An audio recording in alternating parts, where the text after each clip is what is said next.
Hi everyone, have you been on a kick scooter? Kick scooters were invented back in the 1920s as a play item for children to roam the streets. Today, kick scooters can be found in various styles and designs. In this video, we'll see how can we apply the knowledge from dynamics to interpret the motion of a kick scooter. Let's go! Hi, I'm Winny and my metric number is U2004026.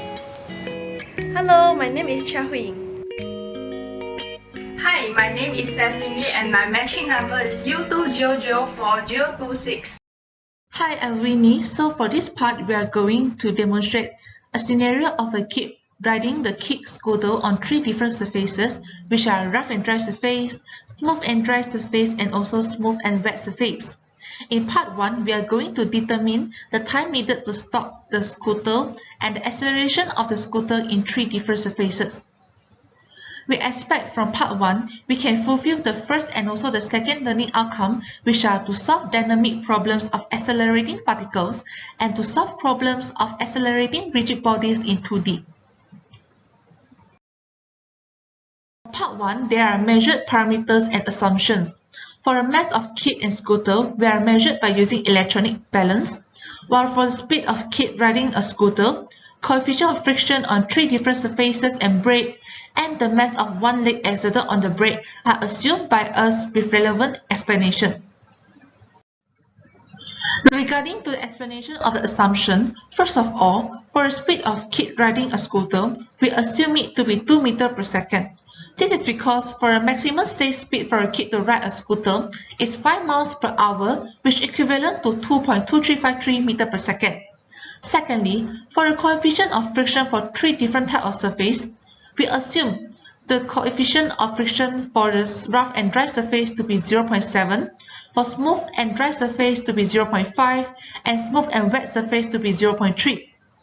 According to Jones and Childers' report, the coefficient of friction for dry road is approximately 0.7 and for wet road is 0.3. So it is relevant to the assumption that we had made for the 3 different types of surfaces. Moreover, for a coefficient of friction for the brakes of the kick scooter, according to an online source, a typical brake pad has a coefficient of friction ranging from 0.3 to 0.5. We assume the coefficient of friction for the brake of our scooter to be 0.3, as the scooter had been used for several years and the efficiency of the brake will not as good as a new scooter. Lastly, we also assume for the mass of one leg exerted on the brake by measuring approximately by using electronic balance when the kid apply the same force as on the brakes of the scooter. The left side is showing the free body diagram, while the figure on the right side is showing the kinetic diagram. Free body diagram shows the forces acting on the scooter, such as the weight and also the normal reaction force. Kinetic diagram shows the motion of the scooter, which is acting in the x direction. Now we will be entering the calculation part by using all the measured and assumed value. So for condition 1, which is on wet and smooth surface, we can calculate the force exerted by the foot of the child by using summation of force in the direction of y equal to 0 according to the free body diagram. So we notice that the normal reaction 1 is equal to wave force 1. The formula to calculate the wave force is equal to mg, which is mass multiplied with the gravitational acceleration with the value of 9.81 meters per second squared. And we got the value of N1 is equal to 529.74 Newton. Moreover, we can find the braking force of the scooter by using summation of force in the direction of y equal to 0. And we found out that the normal reaction 2 is equal to wave force 2. By using similar approach, we found the value of N2 is equal to 39.43 Newton. Now we are going to find the acceleration and also the time taken that required to stop the scooter on the wet and smooth surface. So for summation of force in the x direction is equal to ma. This is because the scooter has a linear motion in the x direction. According to the free body diagram, the force 1 and also the force 2 are acting to the left side, so they both will have a negative value. In order to calculate the value for force 1 and also force 2, we will be using the formula of force equal to mu n, where mu stands for the coefficient of friction and n stands for the normal reaction we found from the previous slide. So from this case, we got the value of acceleration equal to negative 3.1065 meter per second squared. By using the formula of v equal to u plus at, we found out that the time taken needed for a kid to stop the scooter will be 0.6438 seconds. So the calculation will be repeated for dry and smooth surface and also rough and dry surface by changing the value of coefficient of friction. Hi, I'm Chia. Now we'll talk about the part 2, which is collision of two scooters. Imagine that when two objects are colliding each other, how do we determine the velocity of the object after they collide? So, the purpose of this part is to determine the final velocity of two scooters, which is rider A and rider B, after the collision, and we assume that no energy is lost to the surroundings. For this condition, two people having a head-on collision while riding on their scooter respectively was taken as an example to analyze the kinematic of the scooter. Next, in this slide, I will explain the major parameters and assumption for this part. First, two scooter riders with mass of 50 kg and 43 kg respectively were riding on two identical scooters with mass of 4 kg. Thus, the mass of rider A with the scooter is 54 kg while mass of rider B with scooter is 48 kg. The scooter were moving in opposite direction and has face-to-face collision with an initial velocity of 2 meters per second because it is moving to the right for rider A and negative 1.5 meters per second for rider B because it is moving to the left. By using the principle of conservation of energy, it was assumed that no energy was lost to the surrounding. Then I will explain about the calculation involved in order to obtain the final velocity of both scooters. First, based on the principle of conservation of momentum, the total of momentum was conserved before and after collision. So we use the formula MAVA1 plus MBVB1 is equal to MAVA2 plus MBVB2. So since we know the mass and the velocity of both riders, so we insert it into this formula and we obtain this equation. So we make VA2 is equal to the object and then we simplify the equation and we get that VA2 is equal to 18 minus 24 VB2 over 27. To this slide, like what I mentioned previously, the energy was assumed that it conserved and no loss to the surrounding. The total energy before and after collision is the same. T1 is the initial kinetic energy and V1 is the initial potential energy. So T2 is the final kinetic energy and V2 is the final potential energy. So since there is no height, so V1 and V2 is equal to 0 joule. So we substitute all the value into this formula and we can get this equation. So we substitute the VA into this equation and then we get a quadratic equation and we can solve it. We can get VB2 is equal to 2.21 meter per second and negative 1.5 meter per second. Then we choose VB2 is equal to 2.21 meter per second because negative 1.5 meter per second is the initial velocity. So we substitute VB2 into this equation and then we get VA2 is equal to negative 1.3 meter per second. That's all from me. Thank you. Hi, my name is Teh Xin Yu and now I'm going to explain part 3 regarding the vibration of the kick scooter on an uneven surface. Vibration is an oscillating motion of a body or system of connected body displaced from the position of equilibrium. To achieve the objective of LO3, which is to perform analysis on kinematics and kinetics problems in vibrating particles, the maximum amplitude of the steady-state vibration produced by the scooter while riding it on an uneven surface was determined.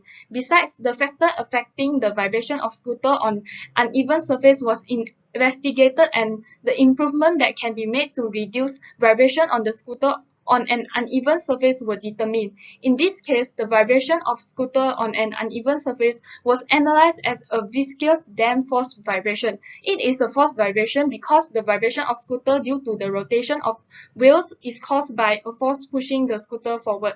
As frictional force exists between the wheels and the ground, the frictional force provides a damping condition to the system. Moving on to the next slide is the measure parameters and assumptions for the calculations in part 3. For the measure parameters, the mass of the scooter and rider is 54 kg, the radius of tire is 0.1 meter, the mass of tires is 0.5 kg, and the speed of scooter is 2 meter per second. The displacement of the deck of the scooter due to vibration is assumed to be 0.02 meter because the value of displacement we measure is approximately around 0.02 meter when we carry out a trial involving a 50 kg person who rides the scooter on an uneven surface. To calculate the maximum amplitude of the steady-state vibration, firstly we need to calculate the rate or spring constant of the scooter K using the equation K equals to force divided by displacement in the direction of force. For the spring constant K, the value calculated is 26,487 Newton per meter. Then we calculate the natural frequency omega n by using the formula square root of spring constant over mass of scooter and rider. So the value calculated for the natural frequency is 22.147 radian per second. Next, the angular velocity omega naught was determined using the formula omega naught equals to velocity of the scooter divided by the radius of the tires. Hence, we yield the value of omega naught is 20 radian per second. Then, we calculate the force caused by the tires using the formula F naught equals to the product of mass of rider as well as scooter and the radius of tire and also the angular velocity of the tires. Hence, we get the result of 20 Newton for the force caused by the tires. After obtaining the values of the spring constant K, natural frequency omega n, angular velocity of the tires omega naught, and the force caused by the tires F naught, the maximum amplitude of the steady-state vibration is calculated by inserting these values into this equation. And finally, we get the value of the maximum amplitude of vibration of the scooter while riding it on an uneven surface to be 4.093 millimeter. Moving on to the next slide, I'm going to talk about the factors affecting the vibration of scooter on an uneven surface and the improvement that can be made to reduce the vibrations while riding a scooter on an uneven surface.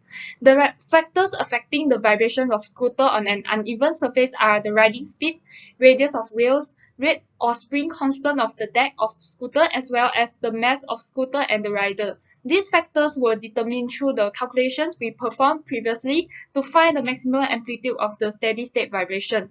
The improvement that can be made to reduce vibration of scooter while riding it on an uneven surface include riding the scooter with a slower speed, choose a scooter with larger wheels so that it has larger radius of wheel, and also we can choose a scooter with its deck made from stiffer materials such as carbon fiber and alloy so that the transmission of the vibration will be reduced compared to a scooter with its deck made from less stiff materials such as plastic. That's all from me. Thank you. To sum up, in the first part, we've determined the stopping time required on 3 different types of surfaces. The results that we've obtained is applicable from the instant the brake is applied. However, don't forget that your brain takes time to interpret the scenario before you can react. Therefore, always make sure that the road condition is suitable for your ride and beware of your scooting speed. In the second part, we have made up a scenario of collision of 2 scooters and applied the principle of conservation of momentum as well as energy to determine the final speed of the scooter riders after collision. Well, I do hope that none of us run into anything while riding on a scooter. Finally, we've analyzed the vibration of the scooter transmitted from the ground. The factors that influence the amplitude of vibration includes the force applied on the scooter, the speed, and the radius of the wheels. The vibration experienced while riding a scooter might not be a pleasant feeling to most people. So, to increase the ride experience, we can choose a scooter with bigger wheels as bigger wheels transmit less vibration from the ground. Another way to reduce vibration is by installing suspension to the scooter, which is able to absorb shock when riding on rough surface and at a high speed. That's all from us. Thank you!